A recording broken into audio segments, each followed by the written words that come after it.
বসেছেন কি বলবো তাই শুনবার জন্য, তাদের জন্য দুলাই।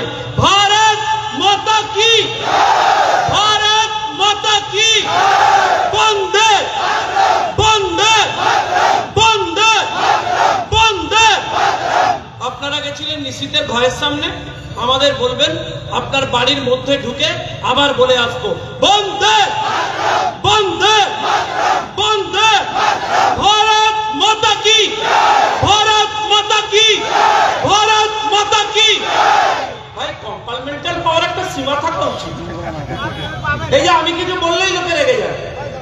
আমি এখানে বলতে এসেছি, আমি সম্মান জানাবো না?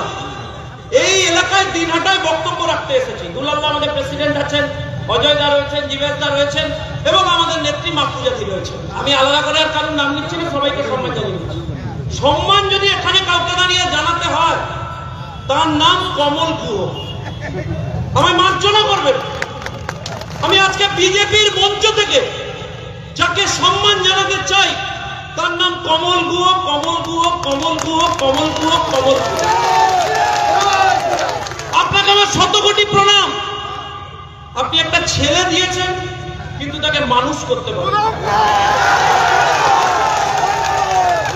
আমায় মার্জনা করবেন।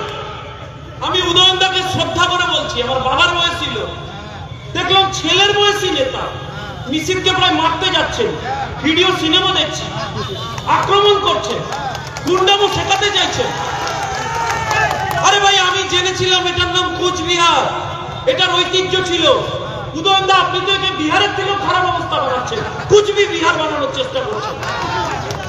আপনি একটা কাজ করুন উদয়নদা, আপনার এলাকায় দাঁড়িয়ে বলে যাচ্ছি, আপনার এলাকায় দাঁড়িয়ে বলে যাচ্ছি, আমরা নিশীথ প্রামাণিকের দল করি, আমরা নরেন্দ্র মোদীর দল করি।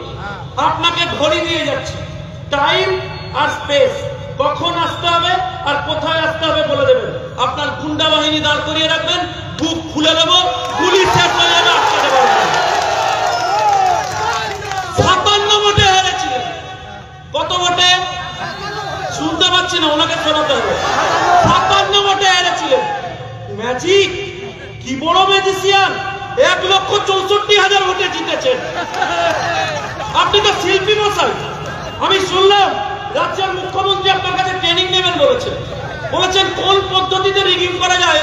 কমল গুহ সুযোগ্য সন্তান, উদয়ন বাবুর কাছে শিখতে হবে। আমি আশ্চর্য হয়ে গেছি। আমি আপনাকে শ্রদ্ধা করতাম, যেদিন এত বড় লেভেলের চুরি করলেন সেদিন থেকে শ্রদ্ধা আপনার প্রতি বেড়ে গেল। কারণ সেদিন আপনার কাছে খুব ছোট মনে হচ্ছে পার্থ চট্টোপাধ্যায়কে। বান্ধবীর বাড়িতে মাত্র 50 কোটি পাওয়া গেছে, আপনি 1,64,00,000 ভোট তুলেছেন। লজ্জা হয় আমাদের। সন্ধ্যাবেলা তো পড়াশোনা করবো বলে বসেছি, বাচ্চারা বসেছে, হঠাৎ বলছে T20 দেখবো। তা আমি বললাম বাবা T20 দেখবি কেন, এখন T20 কোথায় হচ্ছে? তারপরে দেখি বাচ্চা ছেলে যে নিউজ চ্যানেল খুলেছে। কি জন্য দেখছে জানেন? দেখছে টালিগঞ্জের বাড়িতে বেশি টাকা উদ্ধার হচ্ছে নাকি বরানগরের বাড়িতে, বান্ধবীর বাড়িতে বেশি টাকা উদ্ধার হচ্ছে। T20 প্রতিযোগিতা চলছে। চুরি চুরি চুরি চুরি চুরি চুরি চুরি চুরি চুরি চুরি চুরি চুরি। চোর বলছি বলে রেগে যাচ্ছে, আপনারাও করবেন না। আমি অনুরোধ করবেন না ভাই, একটা সীমা থাকা উচিত। ধর্মতলায় চলে যান, নাম হয়েছে ধর্ণাতলা। আচ্ছা দেখুন, রাজ্যের কথা বলবো লোকে রেগে যাবে। একটু উদয়নদার জন্য দুলাই এখানকার কথা বলবো না? এসেছি পাড়ায়, একটু আপনার কথা বলি। এই এলাকার একজন দাদা, আসছিলাম ওইখানে দাঁড়িয়ে দোকানে পান খেতে নেমেছে লোকে। আমি বললাম একটু জল খাবার, অনেক দূর থেকে এসেছি। বললাম কেমন আছেন? বললো উদয়ন বাবুর রাজত্বে ভালো আছি, কিন্তু 45,000 টাকা দিয়েছিলাম বাড়ি হবে বলে, আবাসনের মালটা এখনো পেলাম না। উদয়ন বাবু আর বুঝতে পারছেন কি উদয়ন না বাড়ি করে দেবেন বলে 45,000 করে নিয়েছেন লোকের কাছ থেকে, লোকে পাচ্ছে না। আচ্ছা দেখুন, দোকান থেকে উকি মারছেন একজন সিনিয়র ব্যবসায়ী, বলছেন ছেলেটা বলছে বটে, বারবার বলছে আবাসনের কথা, কিন্তু বলছে না যে এখানে একটা টি শার্ট কিনতে গেলে কলকাতার থেকেও বেশি দাম দিতে হয়। আমি বললাম কেন? কলকাতার থেকে বেশি দাম এখানে দিনহাটায় টিকিট টি শার্ট কিনতে গেলে দিতে হয় কেন? ওই যে টি শার্টের দোকান দেখবেন, এই টি শার্ট কলকাতায় গিয়ে কিনবেন কিন্তু এখানে বেশি দাম দিতে হয়। উনি বলতে পারেন না কষ্টটা। উনি কি বলেন? বলেন বাবু টি শার্ট তো কলকাতা থেকে নিয়ে আসতে হয়, ট্রেনে করে, বাসে করে, ফ্লাইটে করে, টাকার খরচা আছে, তাই টি শার্টের দাম বেড়ে যায়। আর পরেরটা বলেন না, অশ্বত্থামা হত পর্যন্ত বলেন, নীতিগজটা বলেন না, সেটা হচ্ছে টিএমসি ট্যাক্স। টিএমসি ট্যাক্স দিতে হয়, কাটমানি দিতে হয়, সেই টাকা বাইপাস হয়ে বেরিয়ে চলে যায় ওদের পকেটে। ভাই পৌরসভা করেছেন, ভালো করেছেন, কাজের কাজ করেছেন, আমি আপনাকে বেশি কিছু লজ্জা দিতে চাই না, কিন্তু আমি একটা ইন্টারেস্টিং জিনিস বলবো। দেখুন চুরির রকম ফেরা, আমি দেখলাম কলকাতায় একটা মেয়ে বসে মাথার চুল কামিয়ে দিয়েছে। আমি জিজ্ঞেস করলাম ভাই কেন করেছো? কি বললো জানেন? বললো আমার চাকরিটা চুরি করে নিয়েছে, তাই প্রতিবাদ করছে। যাদের চুল কামানো উচিত ছিল তারা অবশ্য কামাচ্ছে না, মানুষ আগামী দিনে গণতান্ত্রিক প্রক্রিয়ায় কামাবে, সময়ের অপেক্ষা। তা আমি কুচবিহারে যদি ভুল বলি আমায় অজয় দ্বারা, যদি ভুল বলি 20-এও টাকা কামিয়েছে তৃণমূল কংগ্রেস, চুরি করেছে, কেলেঙ্কারি করেছে, আমি মিথ্যে বলছি কিনা বলুন আপনারা। একটা সেক্টর বাদ দেননি। নিশীথ প্রামাণিকের তো দোষ আছে। নিশীথ প্রামাণিক দেশের মন্ত্রী হয়েছে, এলাকায় একটা এয়ারপোর্ট তৈরি করার চেষ্টা করেছে। নিশীথ প্রামাণিকের তো দোষ আছে। নিশীথ প্রামাণিক মন্ত্রী হয়েছেন, এলাকায় যুবদের জন্য একটা স্টেডিয়াম করার চেষ্টা করেছে। নিশীথ প্রামাণিকের তো দোষ আছে, তিনি বন্দে ভারত এক্সপ্রেস চালু করার চেষ্টা করেছেন। নিশীথ প্রামাণিকের তো দোষ আছে, তিনি প্রায় 4000 লোককে নিয়ে গেছেন এমসে চিকিৎসা করানোর জন্য। তাই তাকে আক্রমণ করবেন না, তাকে হাফপ্যান্ট মন্ত্রী বলবেন না।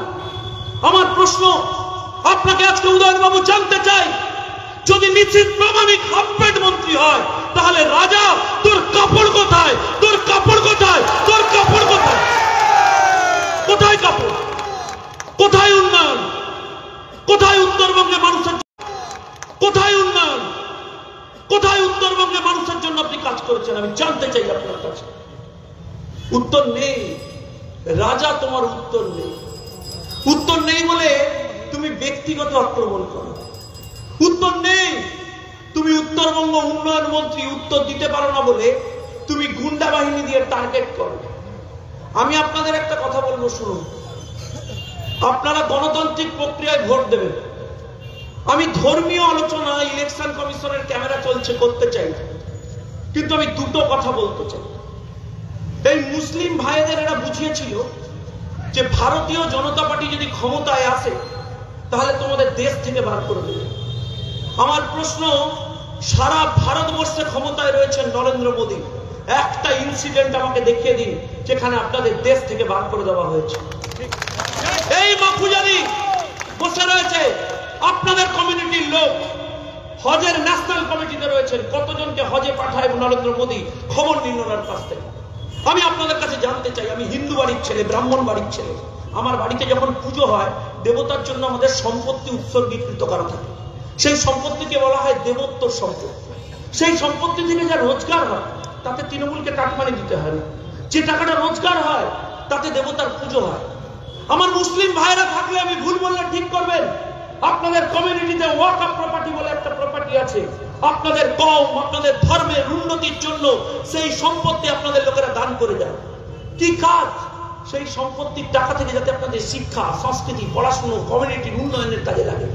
আমি এই রাজ্য সরকারকে প্রশ্ন করতে চাই উদয়নবাবুর মাধ্যমে, আপনি ইমাম আর মুয়াজ্জিন ভাতা নিজের পকেট থেকে কেন না দিয়ে এদের উন্নয়নের টাকা থেকে চুরি করে দেন? আমার প্রশ্ন আপনার কাছে।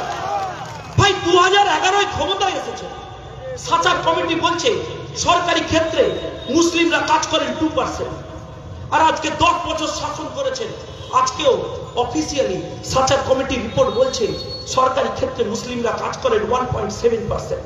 আমার প্রশ্ন আপনার কাছে, কি উন্নয়ন করেছেন? আমি শুনলাম এখানে নাকি প্রচুর জলপাই কালারের পোশাক কিনছে জেলা পুলিশ, খুব সাবধান। সব সিভিক পুলিশকে বলেছে কেন্দ্রীয় বাহিনীর মতো জলপাই কালারের পোশাক পরিয়ে দিয়ে রাস্তায় নামিয়ে দাও। আমার সিভিক ভাইদের কাছে প্রশ্ন, তৃণমূল কংগ্রেস তোমায় চাকরি দিয়েছে, বাড়িতে গিয়ে বউকে বলতে পারবে না যে তোমরা একটা সরকারি চাকরি করো? আমার সিভিক ভাইদের কাছে প্রশ্ন, গিয়ে ওসিকে জিজ্ঞেস করবে যে একজন অফিসার ইনচার্জের থেকে আমি বেশি করে খাটি, এখানে একজন কনস্টেবলের থেকে আমি থানায় বেশি পরিশ্রম করি, তবু আমার বেতনটা এরা চুরি করে নেয় কেন? প্রশ্ন করবে কেন আমার এখনো পর্যন্ত পার্মানেন্ট হলো না, এই সরকার কেন আমাকে টাকা দেয়নি, জানতে চাই। আমার প্রশ্ন সরকারি কর্মীদের কাছে, কেন্দ্র সরকার যদি 40% দিয়ে দেয়, তৃণমূল কংগ্রেস কেন আজ পর্যন্ত সেই দিয়ে দিতে পারছে না? লোককে রাস্তায় বসে থাকতে হচ্ছে। যখন ভোটের দিন সরকারি কর্মীরা ভোট লুটতে উদয়নবাবুকে সাহায্য করবেন, তখন একবার ভেবে দেখবেন এই সরকারটা 34 বছরের সিপিএম এর থেকেও খারাপ কিনা, যারা আপনার ডিএর টাকাটা মেরে দিয়েছে। আর মা বোনদের জন্য বলে শেষ করে দেবো, মা বোনদের জন্য বলে শেষ করে দেবো। আমায় একজন মা বললেন যে আমায় 500 টাকা বাড়িয়েছে, কিন্তু ওই টাকাটা আমি নেবো না, ওই টাকাটা আমি চিঠি দিয়ে নবান্নে ফেরত পাঠিয়ে দেবো। চলে যান। ভারতীয় জনতা পার্টি প্রার্থী করেছে একজনকে, তাকে যে সরাসরি কোর্টে বেরিয়ে বলেছে যে শাহজাহান আমার মান সম্মান লুটে নিয়েছে, যে বলেছে শাহজাহানের মতো বীর প্লেয়াররা আজকে এইখানে ভারতবর্ষে বসে আরেকটা দেশ বানানোর চেষ্টা করছে।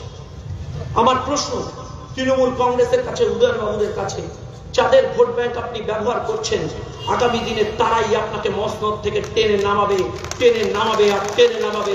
সময়ের অপেক্ষা। আমি শুধু আপনাকে আবারও একটা শেষ করবো কথা বলে, উদয়নবাবু আমি বিশ্বাস করি মেরেছ কলসির কানা, তাই বলে কি প্রেম দেবো না। উদয়নবাবুকে দেখলে কেউ মারবেন না, কটু কথা বলবেন না। ওনার বয়স হয়েছে, ওনাকে একটা গোলাপ ফুল দেবেন। কেন দেবেন গোলাপ ফুল? কেন দেবেন? কারণ রাজনৈতিক ভাবে যিনি মৃত, রাজনীতিতে যিনি মরে গেছেন, তাকে মেরে খুনের দায়ে যাওয়াটা বুদ্ধিমানের কাজ বলে আমি মনে করি। তাই ওনার জন্য আমাদের দুটো লাইন, মেরেছ কলসির কানা, তাই বলে কি প্রেম দেবো না। আপনার জন্য অঢেল প্রেম। কেন জানেন? কারণ উপর থেকে কমল গুহ বলছেন একটা ছেলেকে জন্ম দিয়েছে কিন্তু মানুষ করতে পারেনি, মন্ত্রী হয়েছে তৃণমূল কংগ্রেসে, চোর হয়েছে কিন্তু মানুষের সেবা করা শেখাতে পারেনি। আমি আমার তৃণমূলের বন্ধুদের কাছে একটা প্রশ্ন করতে চাই। আমার এই আওয়াজ তৃণমূলের একাধিক বন্ধুরা শুনছেন। এই উদয়নবাবুর বিরুদ্ধে একদিন আপনারা লড়তেন, তার বিরুদ্ধে লড়াই করতেন, তারপর একদিন দেখলেন উদয়নবাবু আপনার মাথায় এসে বসেছে। সেই তৃণমূলের বন্ধুদের বলবো যে রতন বাবুর খুন হয়েছিল, মনে আছে? তৃণমূলের শহীদ, আমি যদি ভুল না করি, রতন বাবুকে যে খুন করেছিলেন তার প্রিন্সিপাল অ্যাকিউজ, প্রধান অপরাধীর নাম উদয়ন গুহ, উদয়ন গুহ, উদয়ন গুহ, উদয়ন গুহ, উদয়ন গুহ। নিশ্চিত প্রামাণিক এক সময় আমার মতো তৃণমূল করেছে। আমি আপনাকে কথা দিয়ে যাচ্ছি, নির্বাচনী ব্যবস্থা শেষ হওয়ার পর ওই কেসের তদন্ত যেখানেই থাকুক না কেন খুঁজে বার করব। আর তৃণমূল কংগ্রেস কর্মী খুনের দায়ে তৃণমূলের মন্ত্রীকে সঠিক জায়গায় নিয়ে যাব, সঠিক জায়গায় নিয়ে যাব, সঠিক জায়গায় নিয়ে যাব, যেখানে আপনার 4 জন বন্ধুরা রয়েছে। ভাই একটা সভা করতে দেবে না? আমি আমার তৃণমূলের বন্ধুদের কাছে একটা প্রশ্ন করতে চাই। আমার এই আওয়াজ তৃণমূলের একাধিক বন্ধুরা শুনছেন। এই উদয়নবাবুর বিরুদ্ধে একদিন আপনারা লড়তেন, তার বিরুদ্ধে লড়াই করতেন, তারপর একদিন দেখলেন উদয়নবাবু আপনার মাথায় এসে বসেছে। সেই তৃণমূলের বন্ধুদের বলবো যে রতন বাবুর খুন হয়েছিল, মনে আছে? তৃণমূলের শহীদ, আমি যদি ভুল না করি, রতন বাবুকে যে খুন করেছিলেন তার প্রিন্সিপাল অ্যাকিউজ, প্রধান অপরাধীর নাম উদয়ন গুহ, উদয়ন গুহ, উদয়ন গুহ, উদয়ন গুহ, উদয়ন গুহ। নিশ্চিত প্রামাণিক এক সময় আমার মতো তৃণমূল করেছে। আমি আপনাকে কথা দিয়ে যাচ্ছি, নির্বাচনী ব্যবস্থা শেষ হওয়ার পর ওই কেসের তদন্ত যেখানেই থাকুক না কেন খুঁজে বার করব। আর তৃণমূল কংগ্রেস কর্মী খুনের দায়ে তৃণমূলের মন্ত্রীকে সঠিক জায়গায় নিয়ে যাব, সঠিক জায়গায় নিয়ে যাব, সঠিক জায়গায় নিয়ে যাব, যেখানে আপনার 4 জন বন্ধুরা রয়েছে। ভাই একটা সভা করতে দেবে না? একটা পলিটিক্যাল কমিউনিকেশন করতে দেবে না? একটা মানুষের সাথে যোগাযোগ করতে দেবে না? এটা কোন রাজ্য? এত ভয় কেন? 99% কাজ করেছেন আপনি। আপনি ভাবুন, কারা রাজত্ব চালাচ্ছে। বলছে সকালবেলা পার্টি অফিসে মা বোনেদের নিয়ে সুন্দরী দেখতে বউদের তুলে নিয়ে পিঠে বানাতে হবে। এই কোন রাজ্য? 56 দিন লেগেছে, 56 দিন, 56 ডে তাকে লুকিয়ে বসিয়ে রেখেছিলেন। কিন্তু শুনে রাখুন, 3 দিনও লাগেনি ইলেকশন কমিশনের, আপনার ওই ডিজিকে তুলে বাড়িতে পোস্টিং করে দিয়েছে, পোস্টিং করে দিয়েছে, পোস্টিং করে। আমি পুলিশের কর্তাদের বলবো, বাড়িতে কাকিমা, জেঠিমা, বৌদি, দিদিদের গিয়ে খবরদার বলবেন না যে তৃণমূলের হয়ে কাজ করি। চেষ্টা করুন, সম্মান বাঁচান। সময়ের অপেক্ষা, এই সরকারটা যাবে। আর যেদিন ভারতীয় জনতা পার্টির সরকার আসবে, সেদিন এসবের হিসেব ইঞ্চিতে ইঞ্চিতে বুঝে নেবেন তারা।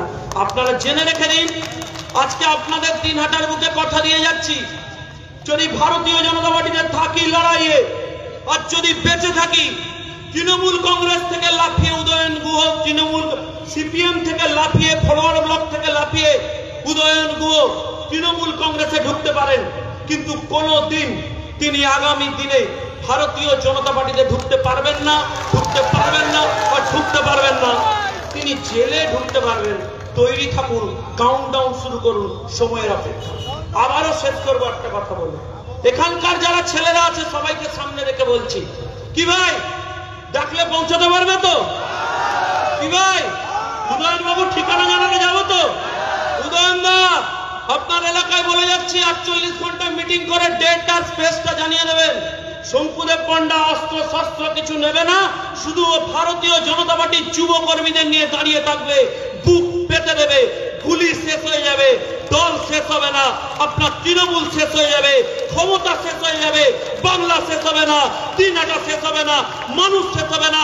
ভারত মাতা কি, ভারত মাতা কি জয়, জয় জয় জয় বলে একটাই কথা বলবো, খবরদার জয় বাংলা বলতে যাবেন না, কারণ ওটা তৃণমূলের চোখে হয়, যারা সত্যি দেখতে পায় না। সত্যিকারের বাংলার জয় যাদের করতে হয় নেমে করতে হয়। ভোট দেবেন তো নিষিদ্ধকে, ভোট দেবেন তো নিষিদ্ধ প্রামাণিককে, ভোট দেবেন তো বাড়ির ছেলেকে, মন্ত্রী বানাবেন তো আবার। ভারত মাতা কি, ভারত মাতা কি, ভারত মাতা কি, বন্ধে বন্ধে বন্ধে। ভোট দেবেন কোনখানে?